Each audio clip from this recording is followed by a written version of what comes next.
മലയാളത്തിൽ നിന്ന് മറ്റൊരു സിനിമ കൂടി OTT-യിൽ സ്ട്രീം ചെയ്യുന്നുണ്ട്. പൊന്മാൻ എന്ന് പറഞ്ഞ സിനിമയാണ് ലേറ്റസ്റ്റ് ആയിട്ട് OTT-യിൽ സ്ട്രീം ചെയ്യുന്നത്. ആ ഒരു സിനിമയിലെ കേന്ദ്ര കഥാപാത്രം എന്ന് പറയുന്നത് ബേസിൽ ജോസഫാണ്. ബേസിൽ ജോസഫിന്റെ കഥാപാത്രങ്ങളെല്ലാം ഇപ്പോഴും തന്നെ നമുക്കറിയാം, ഓൾറെഡി അദ്ദേഹം സംവിധായകനാണ് എന്നുള്ളത് അറിയാം. എങ്കിലും അദ്ദേഹം കംപ്ലീറ്റ്ലി ഒരു അഭിനയത്തിലോട്ട് കോൺസെൻട്രേറ്റ് ചെയ്യുമ്പോൾ ഒരുപാട് നല്ല കഥാപാത്രങ്ങൾ കിട്ടി. ഹാസ്യ കഥാപാത്രങ്ങളാണ് കൂടുതലും. പക്ഷേ ആ ഒരു ഗിയർ ഷിഫ്റ്റ് ചെയ്തൊന്ന് മാറിയപ്പോൾ കിട്ടിയത് മികച്ച കഥാപാത്രങ്ങളാണ്. അതായത് ബേസിൽ ജോസഫ് എന്ന് പറയുന്ന വ്യക്തിക്ക് ഒരു മിനിമം ഗ്യാരണ്ടി ഉള്ള ആക്ടേഴ്സ് ആയിട്ട്, അല്ലെങ്കിൽ ഒരു ജനപ്രീതിയുള്ള നായകനായിട്ട് അദ്ദേഹം ഉയർന്നു വരുന്നുണ്ട്. അപ്പോൾ അടുത്ത ജനപ്രിയ നായകനാണോ ബേസിൽ ജോസഫ്?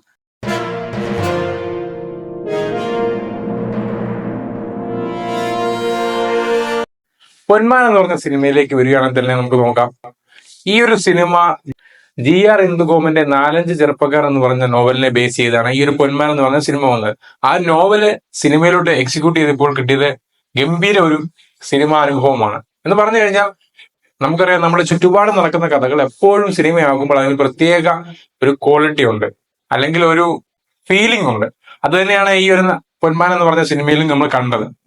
അതിലെ കേന്ദ്ര കഥാപാത്രമായ ബേസിൽ ജോസഫിലേക്ക് വരികയാണെങ്കിൽ PP അജേഷ് എന്ന് പറഞ്ഞ കഥാപാത്രം ഗംഭീരമായിരുന്നു. ആ കഥാപാത്രം എന്ന് പറയുന്നത് ഒന്ന് മാറിപ്പോയി കഴിഞ്ഞാൽ ആ കഥാപാത്രം കംപ്ലീറ്റ്ലി തകരുന്ന രീതിയിലാണ്. കാരണം അങ്ങനെയാണ് ആ കഥാപാത്രത്തിന്റെ രീതി പോകുന്നത്. നാച്ചുറലായിട്ട് അഭിനയിക്കുമ്പോൾ നമുക്കറിയാം, ഒരു പടി മാറിക്കഴിഞ്ഞു കഴിഞ്ഞാൽ പ്രേക്ഷകർക്ക് വിരസത നൽകും, അവരും മടുക്കും. പക്ഷെ ഈ ഒരു കഥാപാത്രത്തെ ബേസിൽ ജോസഫ് തുടക്കം മുതൽ അവസാനം വരെ കൊണ്ടുപോയ രീതി തന്നെ മനോഹരമായിരുന്നു. PP അജേഷ് എന്ന് പറഞ്ഞത്, അതായത് ജീവിതത്തിൽ എങ്ങനെയും സർവൈവ് ചെയ്യണം എന്ന് വിചാരിക്കുന്ന ആ വ്യക്തിയെ, PP അജേഷ് എന്ന് പറഞ്ഞ വ്യക്തിയെ ബേസിൽ ജോസഫ് ഗംഭീരമാക്കി. അതാണ് ഞാൻ പറയുന്നത്.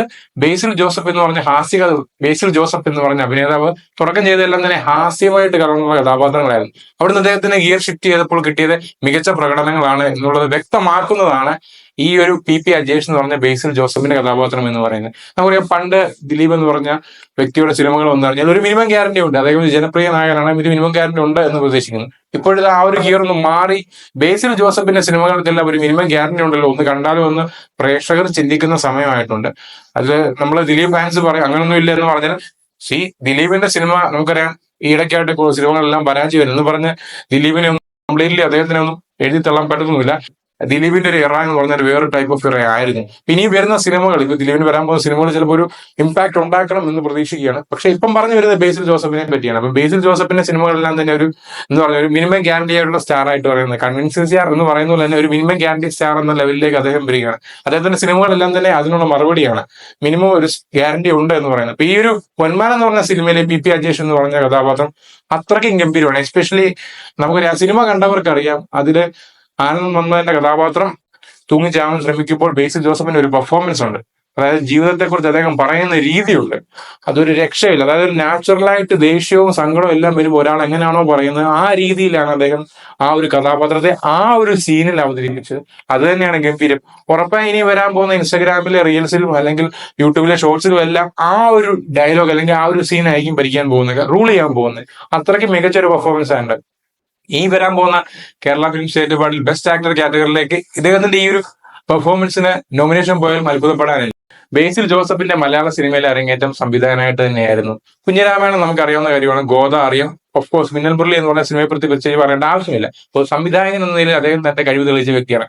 അതോടൊപ്പം തന്നെ അദ്ദേഹം സിനിമകളിൽ അഭിനയിച്ചപ്പോൾ, അതായത് അഭിനയത്തിൽ കോൺസെൻട്രേറ്റ് ചെയ്യപ്പോൾ കിട്ടിയത് ഒരുപാട് നല്ല കഥാപാത്രങ്ങൾ, അതും തുടക്കമെല്ലാം ഹാസ്യം മയർന്ന കഥാപാത്രങ്ങളായിരുന്നു. അപ്പൊ അതുകൊണ്ട് തന്നെ ഒരേ ഗിയറിലാണ് പോകുന്നതെന്ന് പറഞ്ഞു. പക്ഷെ ആ ഗിയർ അങ്ങോട്ട് ഷിഫ്റ്റ് ചെയ്യപ്പോൾ കിട്ടിയത് മികച്ച പ്രകടനങ്ങളാണ്, ഒരുപാട് മികച്ച പ്രകടനങ്ങൾ. ഇപ്പം കഠിന കടവരങ്ങും ഈ അണ്ടകടാകം എന്ന് പറഞ്ഞ സിനിമയിലെ പെർഫോമൻസ് ഗംഭീരമാണ്. അവിടെ തൊട്ട് ഗിയർ അങ്ങ് ഷിഫ്റ്റ് ആവുകയാണ്. അതുപോലെ തന്നെ ഫാലിമിയിലെ പെർഫോമൻസ് ഗംഭീരമാണ് എന്ന് പറയുന്നത്. പ്രാവൻകൂട് ഷാപ്പ്, സൂക്ഷ്മദർശിനി, ഇപ്പൊ ഇതായിരുന്ന പൊന്മാന്, ഇങ്ങനെയുള്ള സിനിമകളിലെല്ലാം പെർഫോമൻസ് എല്ലാം ഒരു വെറൈറ്റി ലെവലുള്ള പെർഫോമൻസ് ആണ്. അതായത് തനിക്ക് ഹാസ്യം മാത്രമല്ല, നേരെ മറിച്ച് വ്യത്യസ്തമായ ലെവലിലുള്ള അത്യാവശ്യം ഗ്രേഷ്യലുള്ള കഥാപാത്രമാണെങ്കിലും അല്ലെങ്കിൽ വേറെ രീതിയിലുള്ള കഥാപാത്രം, ഏത് കഥാപാത്രവും തനിക്ക് ഇണങ്ങുന്ന രീതിയിൽ ചെയ്യാൻ പറ്റുമെന്ന് ബേസിൽ ജോസഫ് സിനിമകളിലൂടെ തെളിയിച്ചിട്ടുണ്ട്. അതായത് സംവിധായകൻ എന്ന് മാറി അഭിനേതാവായി പറയുമ്പോൾ അല്പം വേഴ്സറ്റൈൽ കഥാപാത്രങ്ങൾ ചെയ്യാമെന്ന് അദ്ദേഹത്തിന്റെ ആ ഒരു സ്പേസിൽ നിന്ന് അദ്ദേഹം തെളിയിച്ചിട്ടുണ്ട്. ഈ പൊന്മാൻ എന്ന് പറഞ്ഞ സിനിമയിലെ പ്രകടനം ഏറ്റവും മികച്ചത് തന്നെയാണ്. അദ്ദേഹത്തിന്റെ ഏറ്റവും മികച്ച കഥാപാത്രങ്ങൾ എടുക്കുകയാണെങ്കിൽ ഉറപ്പായിട്ടും PP അജേഷ് എന്ന് പറഞ്ഞ കഥാപാത്രം ഉണ്ടാകും. നമുക്കറിയാം, തിയേറ്ററിൽ കിട്ടിയ കൈഡിയേക്കാളും കൂടുതൽ കൈഡി കിട്ടാൻ പോകുന്ന ഈ OTT റിലീസിന് ശേഷം ഇപ്പോൾ തന്നെ സമൂഹ മാധ്യമങ്ങളിലെല്ലാം തന്നെ ബേസിൽ ജോസഫും പൊന്മാനും തരംഗമായിക്കൊണ്ടിരിക്കുകയാണ്. അതുകൊണ്ട് തന്നെയാണ് ഞാൻ പറഞ്ഞത് ഒരു മിനിമം ഗ്യാരണ്ടി ഉള്ള സ്റ്റാർ, അങ്ങനെ ഒരു ജനപ്രിയ നായകൻ എന്ന ലെവലിലോട്ട് ബേസിൽ ജോസഫിന്റെ സിനിമകളെല്ലാം പോവുകയാണ്. അതുകൊണ്ട് തന്നെ മറ്റൊരു ജനപ്രിയ നായകൻ ആണോ ബേസിൽ ജോസഫ് എന്നുള്ളത് ചർച്ചയ്ക്ക് വിഷയമാക്കേണ്ട വിഷയമാണ്. എന്തായാലും ഒരു മിനിമം ഗ്യാരണ്ടി ഉള്ള സ്റ്റാർ, അല്ലെങ്കിൽ ജനങ്ങളുടെ ഇഷ്ടപ്പെട്ട താരം എന്നുള്ള ഒരു കൺസിഡറേഷൻ ഓൾറെഡി ബേസിൽ ജോസഫ് ഇപ്പോൾ തന്നെ കിട്ടിയിട്ടുണ്ട്. അതുകൊണ്ട് ഒരു ജനപ്രിയ നായകൻ എന്ന് പറഞ്ഞ ടൈറ്റിൽ അർഹനാണോ എന്നുള്ളത് നിങ്ങൾ തന്നെ കമന്റ് ചെയ്യുക. അതുപോലെ ഈ ഒരു വീഡിയോ ഇഷ്ടപ്പെട്ടെങ്കിൽ ചാനൽ ഒന്ന് സബ്സ്ക്രൈബ് ചെയ്യുക, ലൈക്ക് ചെയ്യുക, ഷെയർ ചെയ്യുക.